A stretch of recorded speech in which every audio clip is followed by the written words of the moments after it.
Route 66, Route 66. We'll drive around the classic cars, pick up chicks and biker bars. It doesn't matter where we are, as long as we're on Route 66, Route 66. Okay, Insane Sam here. This is the fourth day of your 10-day adventure across Route 66. Today we're going to take you through some of the most beautiful parts of Route 66. You're going to go all the way through Kansas and over halfway across Oklahoma. Other than going through Oklahoma City, the roads are pretty open and you're going to cover more miles than you've been able to cover in the first 3 days. But before we get going, let's get you today's directions. Even though there's Route 66 signs all along the way, they can be inaccurate or confusing, and without a good set of directions, you're going to get lost. So, go to route66mc.com, go to the right-hand column on the home screen, and find Get Directions. Put Joplin in the Leaving From box and Weatherford, Oklahoma in the Heading To box. Click on Get Directions, and turn-by-turn directions between those two towns are going to pop up. Okay, let's get going. On the Kansas border, you're going to find Hogs and Hot Rods. This building is from 1928, and the patio out back has a bar made out of a 1934 bus. This is a great spot. They try to have biker events every weekend, like wet t-shirt contests, chocolate pudding wrestling, and weenie bites. I really like chocolate pudding wrestling. Unfortunately, they only have beer and wine in there. Okay, on to Kansas. There are fewer than 20 miles of Route 66 going through Kansas, but there are a satisfying 20 miles passing through Galena, Riverton, and Baxter Springs. Galena's Main Street looks like it must have looked 80 years ago. Be sure to stop by Cars on the Route Snack Shack. It's modeled after a gas station in the movie Cars. The Galena Murder Bordello, which is an abandoned whorehouse that was operated by serial killer Ma Staffelbeck, is across the street from Cars on the Route. I think it's run by the Cars on the Route people. Ma, her husband, and two of her sons supposedly robbed and killed over 50 guys during the 1890s. Their deal was they would drug a target, whack him in the head with an axe, strip the poor guy of all his stuff, and dump him into a mine shaft. Galena's Bloody Madam didn't die till 1909. Riverton has Nelson's Old Riverton store that used to be called Eisler's. It's been in operation since 1925. It has a grocery store and a deli. It serves lunch. Neat little stop-off. As you head toward Baxter Springs, you can go over the restored Bush Creek Bridge, which dates from 1923 and purports to be the only remaining Marsh Arch Bridge on Route 66. Marsh Arch bridges, try to say that 3 times fast, were designed by James Barney Marsh. Hundreds of them were built in the 1930s. They were called rainbow bridges because of their distinctive rainbow-shaped arches. Baxter Springs has been known as the toughest town in Kansas, the first cow town in Kansas, and the most robbed town in Kansas. There's a visitor center and an old Phillips 66 station. The cafe on the route and the Little Brick Inn, which is a B&B, are in a former bank building that Jesse James robbed. The former Murphy's restaurant also was in a bank that was robbed in 1914. So I told you you're going to get all the way through Kansas today, and now you've done it. Onward to Oklahoma.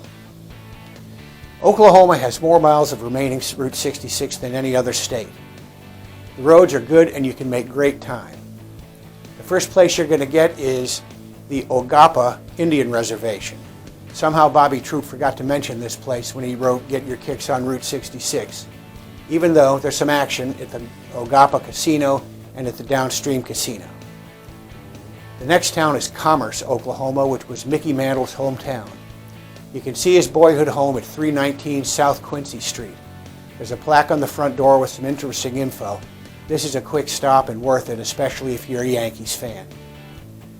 There's a 1925 marathon station in Commerce that opened in 1925. It's been a Dairy King since 1980. In April 1934, Bonnie and Clyde killed Commerce police officer William Campbell at present-day East 60 Road and Tahoe Drive. The folks at the Dairy King can tell you exactly how to get there and tell you the story about where and when it happened. Bonnie and Clyde were killed in Louisiana only a month after that shooting. The Coleman Theater in downtown Miami opened to a sellout crowd of 1,600 people in 1929. Don't miss the restored Marathon service station on 5 Main Street. For a quick bite to eat, try Waylon's Cuckoo Burgers with its distinctive cuckoo bird popping out of the front of the building. They've been serving burgers since 1961. At the south end of downtown, you're going to find Route 66 Custom Cycles and Route 66 Vintage Iron Motorcycle Museum. The museum has an antique motorcycle exhibit and an Evel Knievel exhibit with clothing and equipment that Evel and his son Robbie used in actual jumps.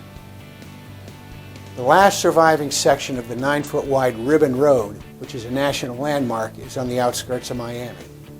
This is a detour worth making. It'll cost you only a few minutes, but I wouldn't try it on a motorcycle. To get to the Ribbon Road from downtown Miami, skip the directions I've given you out of Miami. Instead, go south on Main Street and straight through out of town past the Route 125 sign turnoff. Eventually you're going to come to a T, go right, and follow it to the Ribbon Road. You can't miss it. You can ride this road all the way to Highway 69 and then take a left and go to Narcissa. Narcissa is a bump in the road with a few abandoned Route 66 buildings. In 1956, Russell and Arlene Kay opened the Buffalo Ranch in Afton. The Kays lured travelers to their gift shop and restaurant by showing off their herd of buffaloes. The Buffalo Ranch closed in '97, and the structure was torn down in 2004 to make way for a convenience store. But they still keep a few buffaloes out back, and you can go see them wandering around. Main Street in Afton's crumbling, but there used to be a real gem there until last year. They had a restored DX service station that had a private collection of 18 Packards, but the folks who owned them died and everything was auctioned off. What a shame. You can still see the DX station, but no Packards. Clanton's Cafe in Veneta has a giant Eat neon sign. The restaurant's been owned by the same family since 1927. The infamous Ma Barker and her gang are buried nearby in the Williams Cemetery. Of Ma, George, Herman, Doc, and Fred, only Herman has a grave marker. When you go into Chelsea, Oklahoma, you can follow directions and see the 1926 Pryor Creek Bridge. The Chelsea Motor Inn is the nicest spot to stay along this portion of Route 66. There are only 6 rooms and they are tidy. They get visitors from all over the world. The Chelsea Motel just down the street has a vintage sign, but the motel hasn't fared very well. For a while it housed some unfortunate down and out folks, but now it appears closed. Ed Galloway's Totem Pole Park near Foyle, 4 miles off of Route 66, has a 90-foot tall totem pole that they claim to be the world's largest. Claremore, Oklahoma is Will Rogers' hometown, and half the town's named for him.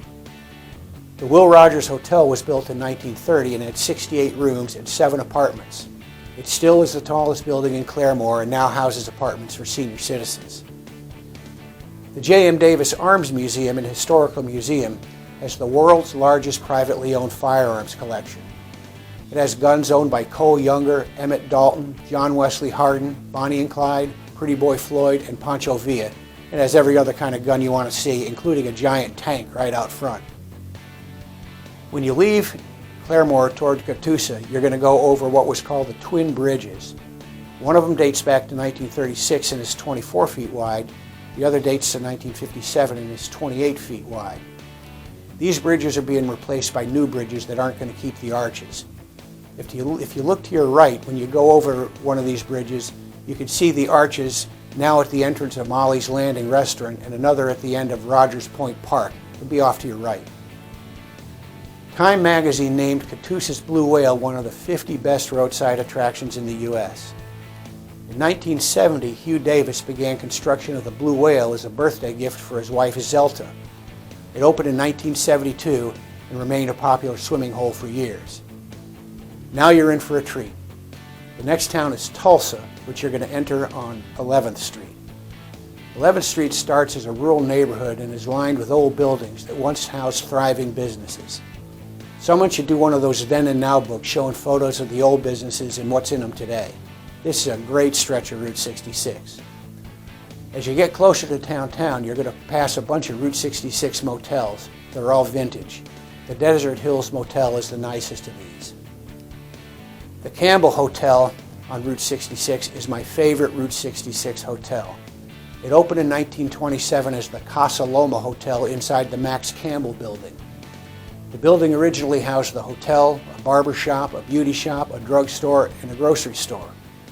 This place was abandoned for years, but now it's been restored as a hotel with 26 rooms, each that has a separate theme, including a Route 66 room.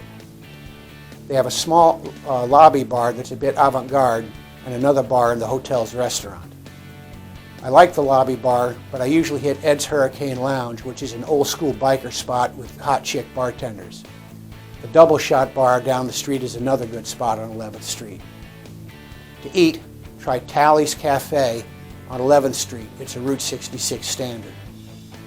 The El Rancho Grande is a family-run Mexican place with food that would be considered good in Texas. It has a cool sign with a vaquero swinging a lasso. Be on the look for an old 1950s Tasty Freeze that now houses an automotive business. And be sure to be on the lookout for the metal gold milk ice cream sign, which really should be viewed at night because it's lit up spectacularly. Okay, Tulsa ends the first part of your 4th day on your 10-day Route 66 ride. The next video is going to take you from Oklahoma City over one of my favorite sections of Route 66. But before you go to the next video, hit the subscriber button. That way you'll get notifications of when I post new videos, and you'll get postings of other information you might otherwise miss. Also, if you leave your comments on this video, I'll do my best to read them all and personally respond. Insane Sam out.